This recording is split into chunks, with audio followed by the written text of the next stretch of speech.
যুৱৰাজ গগৈ। মই এটি কবিতা আবৃত্তি কৰিম।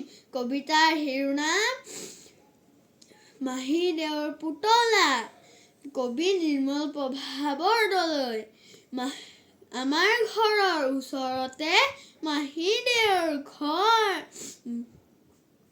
মাহী দেওৰ পুতলাটি হ'ল এদিন জ্বৰ। জ্বৰ জ্বৰ পানী লগা জ্বৰ। হাতছিউ ডাক্তৰ মাহী দেৱে ক'লে। ডাক্তৰ আনিবলৈ দাদাই লৰ দিলে। দৌৰ দৌৰ দৌৰ টক টক টক। ডাক্তৰে দুৱাৰত কৰে টক টক। ভয় খাই পুতলাই কপে ঠক ঠক।